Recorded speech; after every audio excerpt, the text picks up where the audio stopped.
Hello friends, नमस्कार दोस्तों। मैं सौरभ गांधी pivotrading.net की तरफ से स्वागत करता हूं आप सभी का इस वीडियो के अंदर। दोस्तों, ये जो वीडियो है ये सेबी की जो नई पीक मार्जिन वाली जो रूल है उसके ऊपर है और उसको किस तरीके से आप बाईपास करके एक थोड़ा सा लीगल वे में आप किस तरीके से जो आपको मार्जिन लगने वाला है उसको आप किस तरीके से बाईपास कर सकते हैं वो हम इस वीडियो में देखेंगे। तो अगर आपको ये ट्रिक समझनी है कि किस तरीके से आप 100% मार्जिन देने से बच सकते हैं इंट्राडे के लिए, जो कि फ्यूचर्स में आज से लागू हो चुका है 1 सितंबर 2021 से, तो इस वीडियो को पूरा देखिएगा। आपको मैं एग्जांपल के साथ में बताऊंगा कि किस तरीके से आप इसका यूटिलाइजेशन कर सकते हैं और आप बाकी लोगों के साथ में इसको शेयर कीजिए जो इस 100% मार्जिन को लेकर चिंतित हैं।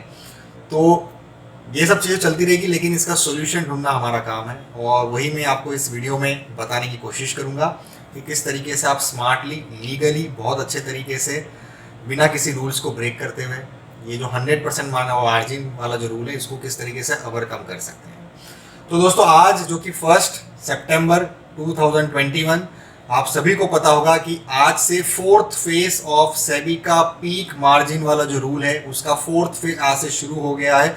मतलब कि 100% मार्जिन आपको देना पड़ेगा अगर आप इंट्राडे में ट्रेड कर रहे हैं। पहले अगर 2 लाख रुपए डिलीवरी के लिए कोई मार्जिन लगता था, कोई फ्यूचर्स बाय करने के लिए या सेल करने के लिए, तो उसके लिए इंट्राडे में 20-25 हज़ार रुपए लगते थे। लेकिन वो धीरे धीरे बढ़ बढ़ के आज यह नौबत आ गई है कि आज इंट्राडे करेंगे तो भी आपको 2 लाख रुपए ही देने होंगे। तो जो मैं ट्रिक आपको बता रहा हूँ वो ट्रिक बताने से पहले 2 मिनट आपको एक बेसिक कॉन्सेप्ट बता देता हूँ कि ये सब क्यों हुआ, ये इंट्रोड्यूशन, ये जो पीक रूल वाला कॉन्सेप्ट क्यों लाया गया। अगर जो लोग मार्केट को अच्छे से फॉलो करते हैं या जो लोग एक्सपीरियंस है उनको पता होगा कि मार्केट में एक ऐसा समय आ गया था, लॉकडाउन के पहले वाला जो समय, कोरोना के जस्ट पहले वाला जो समय था, उस समय हमारे एनएसई जो स्टॉक एक्सचेंज है वहां पे एक वॉल्यूम होती है, टर्नओवर होता है, एक इक्विटीज मार्केट का और एक होता है डेरिवेटिव्स मार्केट का। तो जो डेरिवेटिव्स मार्केट का जो टर्नओवर है वो ऑलमोस्ट 10 गुने से भी ज्यादा था as compare to the equity markets. और ये जो चीज थी ये सेबी को बहुत खटक रही थी। यही जो मार्केट रेगुलेटर्स हैं उनके लिए बहुत ही चिंता का विषय था कि भाई लोग, उनका ये कहना है कि हमने डेरिवेटिव्स को इसलिए इंट्रोड्यूस किया था कि लोग अपनी पोजीशंस को, अपने इन्वेस्टमेंट को हेज कर सके, लेकिन लोग उसको सट्टा करने के लिए, आर्बिट्रेज करने के लिए, गैम्बलिंग के लिए यूज कर रहे थे डेरिवेटिव्स मार्केट को। और जो बड़े बड़े प्लेयर्स थे वो डेरिवेटिव्स मार्केट को इसलिए यूज करते थे कि वो छोटे मछलियों को खा सके क्योंकि वो बड़ी मछली है। तो ये सारी चीजों को ध्यान में रखते हुए कि भाई एनएसई जो मेन इक्विटी सेगमेंट है उसका वॉल्यूम, उसका टर्नओवर अगर एक्स है, मतलब 1 करोड़ है मान लीजिए, तो डेरिवेटिव्स मार्केट का जो टर्नओवर है वो 10 करोड़ से ज्यादा का होता था, मतलब मोर देन 10 टाइम्स, जो कि होना नहीं चाहिए। एक्चुअली आपका डेरिवेटिव्स मार्केट का टर्नओवर जो है वो आपके इक्विटी मार्केट से कम होना चाहिए। That is what as per दी जो लॉजिक चलता है और जो थ्योरेटिकल कॉन्सेप्ट है। तो इसी चीज को, इसी कंसर्न को एड्रेस करने के लिए सारे झमेले हुए पिछले 1-2 साल के अंदर। जो आपने देखा होगा कि फिजिकल सेटलमेंट करवा दिया, फिर वो ऑप्शंस को आप लास्ट हफ्ते में बाय नहीं कर सकते। अगर आप ऑप्शंस को कैरी फॉरवर्ड करते हैं लास्ट हफ्ते में तो एक दिन 25, फिर 50, फिर 75 ऐसे करके आपको लास्ट एक हफ्ते में आपका मार्जिन बढ़ता जाता है। फिर ये पीक रूल वाला कॉन्सेप्ट आया, उसके बाद में एक और नया रेस्ट्रिक्शन लगाया था, मार्जिन बढ़ा दिया था। मतलब जो पहले डिलीवरी में 1 लाख रुपए में काम होते थे वो बढ़ा के 2 लाख, 1.5 से 2 लाख कर दिए, क्योंकि एक सर्विलेंस मार्जिन इंट्रोड्यूस कर दिया। जैसे बहुत सारे झमेले हुए पिछले 1.5 से 2 साल में। उनका मेन बेसिक रीजन ये था कि इक्विटी सेगमेंट का जो टर्नओवर था और डेरिवेटिव्स का सेगमेंट का जो टर्नओवर था उसमें बहुत बहुत ह्यूज डिफरेंस था और उस डिफरेंस को कम करना बहुत जरूरी था मार्केट रेगुलेटर्स के लिए। तो अब आ जाते हैं हमारी ट्रिक के ऊपर। तो आपको ये तो समझ में आ गया कि ये सब झमेले क्यों हुए पिछले 1.5 से 2 साल में, और ये थोड़े साल रहेंगे, बाद में वापस से जो मुझे लगता है ये फिर से सब चीज धीरे धीरे वापस उल्टी चलना चालू होगी। जैसे जैसे इन्होंने फेजेस में मार्जिन बढ़ाया है उसी तरीके से फेजेस में मार्जिन वापस धीरे धीरे कम भी होंगे। लेकिन ये इन चीजों को समय लगेगा, साल, 2 साल, 3 साल लग सकते हैं। लेकिन अभी के लिए क्या करना है, अगर अभी के लिए आप अगर एक ट्रेडर है और आप ट्रेडिंग करना चाहते हैं तो भाई आप क्या करें, जो हमको ट्रेड करने के लिए जो डिलीवरी में अगर 2 लाख का मार्जिन लग रहा है फ्यूचर बाय करने के लिए और इंट्राडे में भी 2 लाख लगेगा, तो इंट्राडे में हम क्यों ट्रेड करें और कैसे ट्रेड करें। तो मैं आपको एक वर्क अराउंड बताता हूं, एक ऑल्टरनेट तरीका बताऊंगा इस वीडियो के अंदर, जिससे कि आप फ्यूचर में अगर 2 लाख में काम कर रहे हैं तो उस 2 लाख को घटाकर 1.5 लाख तक या 1,40,000 या 1,60,000 तक कैसे लेके आया जा सकता है वो मैं आपको इस वीडियो में बताऊंगा। तो दोस्तों, इसका वर्क अराउंड, इसका जो ऑल्टरनेट है वो इक्विटी मार्केट है। अब मान लीजिए मैं आपको एक सिंपल सा एग्जांपल लेता हूं, कोटक बैंक। कोटक बैंक का लॉट साइज है 400। अगर आप कोटक बैंक को फ्यूचर्स के अंदर ट्रेड करते हैं तो आपको करीब 2 लाख रुपए का मार्जिन चाहिए डिलीवरी के अंदर, और आज से इंट्राडे के अंदर में भी आपको 2 लाख रुपए मार्जिन चाहिएगा। लेकिन आप अगर इंट्राडे में उसी कोटक बैंक फ्यूचर के अंदर काम करना चाहते हैं 1.5 लाख या 1.5 लाख से कम में, तो उसके लिए एक तरीका है, वो है इक्विटीज मार्केट। अब कैसे करना है? डेरिवेटिव्स मार्केट में आपको जाकर चेक करना है कोटक बैंक का लॉट साइज क्या है। 400 का लॉट साइज, मैं भी आपको एग्जांपल के साथ में बताऊंगा, 7-8 5-6 एग्जांपल बताऊंगा जिसमें आपको क्लियर हो जाएगा कि किस तरीके से मैं जो आपको बता रहा हूं उससे आप अपना मार्जिन इंट्राडे में बचा सकते हैं। तो कोटक बैंक का लॉट साइज है 400, आपको तकरीबन 2 लाख रुपए लगते हैं इंट्राडे में फ्यूचर में काम करने के लिए। अब ये आप कोटक बैंक की इक्विटी ओपन कर लीजिए और इक्विटी के अंदर आप 400 क्वांटिटी बाय कर लीजिए या सेल कर लीजिए।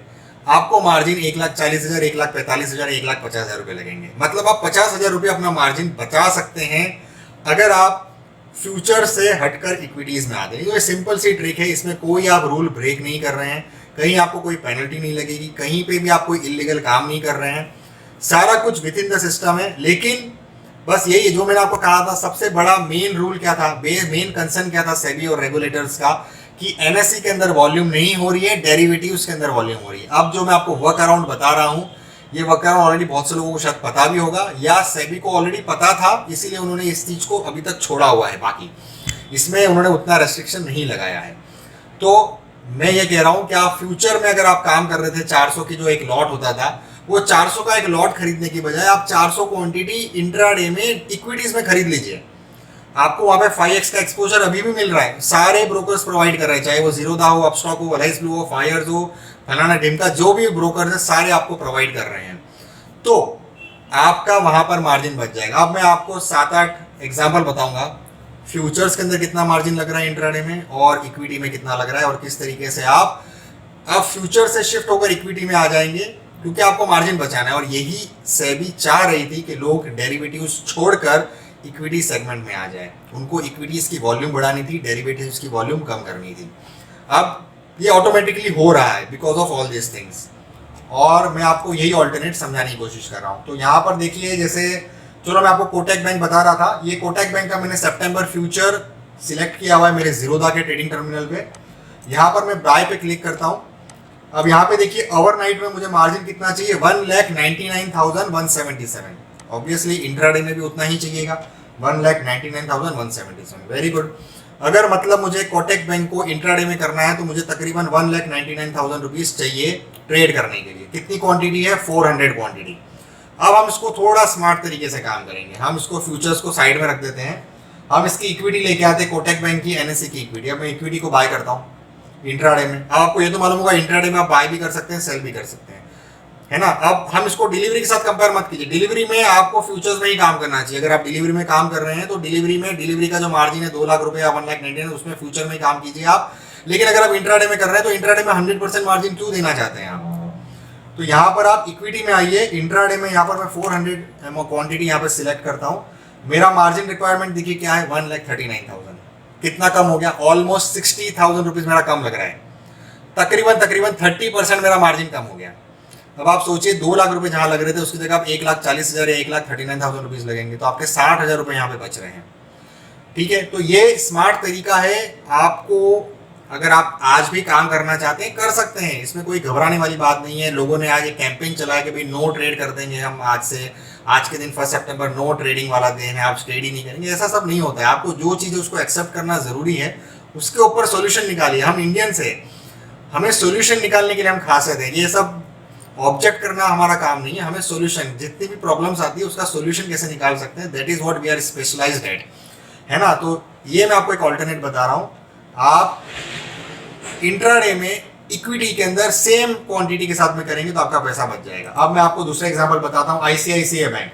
आईसीआईसीआई बैंक का मैं फ्यूचर बता रहा हूँ आपको। अगर मैं इसको इंट्राडे में बाय कर रहा हूँ, मुझे 2,37,000 चाहिए, ठीक है। अगर मैं सेल करूंगा तो भी उतना ही मार्जिन चाहिए, 2,37,000।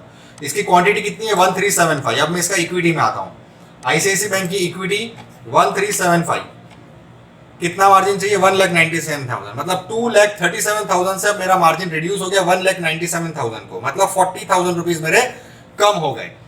बड़ी बात है, राइट। जो 2,37,000 था 1,97,000, मतलब ऑलमोस्ट 40,000 रुपीज आपके कम लग रहे हैं। अब आप देखते हैं एक्सिस बैंक। एक्सिस बैंक का फ्यूचर मैं आपको दिखा दूं, यहाँ पे कितना लग रहा है, 2,86,000। ठीक है, 1200 की क्वांटिटी है। अब हम इसको इक्विटी में बाय करेंगे 1200 क्वांटिटी इंट्राडे में, तो कितना हो गया 1,91,000। वो कितना था 2,86,000, ऑलमोस्ट 95,000 रुपीज आपको कम लग रहे हैं। आप समझ रहे हैं इसकी इंपॉर्टेंस। जो आपको 2,86,000 का मार्जिन लग रहा है एक्सिस बैंक में इंट्राडे करने में, आप उतनी ही क्वांटिटी आप इंट्राडे इक्विटी में कर लीजिए, आपको 1,91,000 में काम हो जाएगा। तो कहाँ ये पीक मार्जिन आपके लिए प्रॉब्लम क्रिएट कर रहा है, आज भी बिंदास ट्रेड कर सकते हैं। थोड़ा सा एक छोटा सा ड्रॉबैक है यहाँ पर, 100-200 रुपए का आपको खर्चा बढ़ जाएगा। वो कैसे बढ़ेगा वो मैं आपको बताऊंगा। एक और एग्जांपल बता देता हूँ रिलायंस का। रिलायंस आपका अगर हम फ्यूचर में काम करते हैं तो हमको करीब 1,25,000 रुपीज का मार्जिन चाहिए, ये आप देख सकते हैं यहाँ पे नीचे। और अगर मैं अब रिलायंस का वही 250 क्वांटिटी इंट्राडे इक्विटी में करता हूँ तो मुझे 1,13,000 चाहिए। तो यहाँ पर मेरा ज्यादा बेनिफिट नहीं हो रहा, मुझे सिर्फ 12,000 का बेनिफिट हो रहा है। तो आपने देखा होगा कहीं पे मुझे 95,000 का बेनिफिट हो रहा है, कहीं पे मुझे 45,000 का हो रहा है, कहीं पे मुझे 60,000 का हो रहा है, और रिलायंस जैसे शेयर में मुझे सिर्फ 12,000 रुपए का बेनिफिट हो रहा है मार्जिन के अंदर। ऐसा क्यों? उसका सबसे बड़ा रीजन ये है कि दोस्तों जो बहुत हाईली लिक्विड और बहुत हाईली स्टेबल कंपनीज है, जैसे कि रिलायंस है, इन्फोसिस है, टीसीएस है, ये बहुत ही सिक्योर्ड कंपनीज है, तो इनके रिस्क फैक्टर बहुत कम हो जाता है इसके अंदर।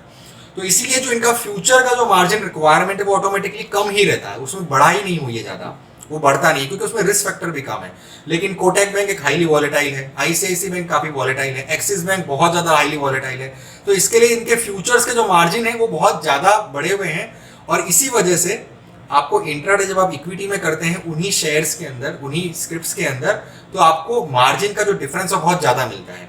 उसका सबसे बड़ा रीजन ये है कि इक्विटीज के अंदर ज्यादा फैक्टर इफेक्ट नहीं कर रहा है रिस्क का, क्योंकि सभी में आपको 5x तो मिल ही रहा है ना। पहले जहां 20x मिलता था इंट्राडे इक्विटी में, अब 5x पे आ गया। तो अब तो गधे घोड़े जितने भी सब में आपको 5x तो मिल ही रहा है। लेकिन फ्यूचर्स के अंदर अभी भी जो अच्छी कंपनीज के शेयर्स है उसके अंदर मार्जिन कम लगता है, और जो वॉलेटाइल स्क्रिप्ट्स है जैसे Kotak bank, axis bank, ICICI bank, इसमें आपको मार्जिन ज्यादा लगता है। तो अगर आप ऐसे सब शेयर्स में काम करते हैं जैसे कि axis bank, Kotak bank, ICICI bank, या और भी जो हाईली वॉलेटाइल फ्यूचर है, तो उसके बदले आप उसकी इक्विटीज में शिफ्ट हो जाइए, आपको बहुत ज्यादा फर्क मालूम पड़ेगा आपके इंट्राडे मार्जिन के अंदर। और रिलायंस जैसे में भी कम से कम 12-15 हजार रुपए का तो आपको फर्क नजर आ रहा है इंट्राडे मार्जिन के अंदर। तो ये चीज है दोस्तों, यही सिंपल कॉन्सेप्ट मैं आपको बता रहा था। अब जो मैंने कहा कि आपको एक छोटा सा नुकसान इसके अंदर होगा 100-200 रुपए का, वो क्या है? उसके लिए हम जाएंगे जीरोधा ब्रोकरेज कैलकुलेटर में। ठीक है, तो यहां पे मैं अपना जीरोधा ब्रोकरेज कैलकुलेटर ओपन करूंगा, और आपको यहां पर मैं एग्जांपल दिखाता हूं कोटक बैंक का। कोटक बैंक अभी चल रहा है 1750 रुपए के आसपास। ठीक है, उसका लॉट साइज कितना है 400। तो मान लीजिए मैंने 1750 रुपए में मैंने बाय किया वो शेयर को, और 1750 रुपए में मैंने बेच दिया, और मेरी क्वांटिटी कितनी है 400। तो अगर मैं इक्विटी में करता हूं तो मुझे कितना नुकसान होगा टोटल 301 रुपए का। मतलब मुझे 301 रुपए के टोटल चार्जेस लगेंगे, इंक्लूडिंग एसटीटी, जीएसटी, ब्रोकरेज, फलाना ढिमका, सब कुछ मिला के मुझे 300 रुपए का खर्चा बैठेगा अगर मैं 400 क्वांटिटी इक्विटी में कर रहा हूं। अगर उसी की जगह मैं फ्यूचर्स में करता हूं, 1750 में मैंने बाय किया फ्यूचर, 1750 में ही मैंने बेच दिया, कितनी क्वांटिटी 400 क्वांटिटी, मेरा टोटल खर्चा कितना हुआ 165। तो अगर आप फ्यूचर में करते हैं तो आपको 165 रुपए का खर्चा आता है, बाइंग, सेलिंग, ब्रोकरेज, फलाना ढिमका सब मिला के। लेकिन अगर आप उसी चीज को इक्विटी में करेंगे इंट्राडे में तो आपको 301 रुपए का खर्चा आएगा। मतलब कितना फर्क हुआ 135 रुपीज का। तो मैंने इसलिए कहा था 100-200 रुपए आपके ज्यादा खर्चा हो सकते हैं, लेकिन आपको 60,000, 70,000, 1 लाख रुपए तक का मार्जिन बेनिफिट भी मिलेगा, जो आप किसी और चीज में यूज कर सकते हैं इंट्राडे ट्रेडिंग करने के लिए। हालांकि मैं इंट्राडे ट्रेडिंग ज्यादा प्रमोट नहीं करूंगा, लेकिन जो लोग करना चाहते हैं और जिनको फ्यूचर्स के मार्जिन 100% होने की वजह से जिनके हाथ बंध चुके हैं, उनके लिए ये इक्विटीज वाला जो सेक्शन है वो एक ऑल्टरनेट तरीका है अपनी इंट्राडे ट्रेडिंग को कंटिन्यू करने का। तो उम्मीद करता हूं दोस्तों आपको वीडियो पसंद आया होगा। जीरोधा, अपस्टॉक, अलाइज ब्लू, कहीं पे भी अगर आप अकाउंट ओपन करवाना चाहते हैं इस वीडियो के डिस्क्रिप्शन में लिंक मिल जाएगा, जाकर अकाउंट ओपन करवा सकते हैं। और बाकी लोगों के साथ में इस वीडियो को शेयर कीजिए दोस्तों, ये चीज बहुत से लोगों को नहीं पता है, बहुत ही कम लोगों को पता है। तो ये चीजों को बाकी लोगों के साथ में शेयर कीजिए। नेक्स्ट वीडियो में जल्द आपसे मुलाकात करूंगा। और दूसरी चीज दोस्तों, अगर थोड़ा समय मिले तो जाकर गाय को चारा खिलाइए, कबूतर को चने खिलाइए, जाकर अगर आपके आसपास कोई तालाब है तो मछलियों को दाना खिलाइए, मछलियों को रोटी खिलाइए। और अगर ये कुछ भी नहीं कर सके तो अगर आपके घर के बालकनी में अगर थोड़ी सी जगह बची है तो वहां पर एक पानी का पॉट रख दीजिए, पक्षी आकर वहां पे पानी पियेंगे, आपको बहुत अच्छा महसूस होगा। चलिए नेक्स्ट वीडियो में जल्द आपसे मुलाकात करेंगे, तब तक के लिए जय हिंद, जय भारत।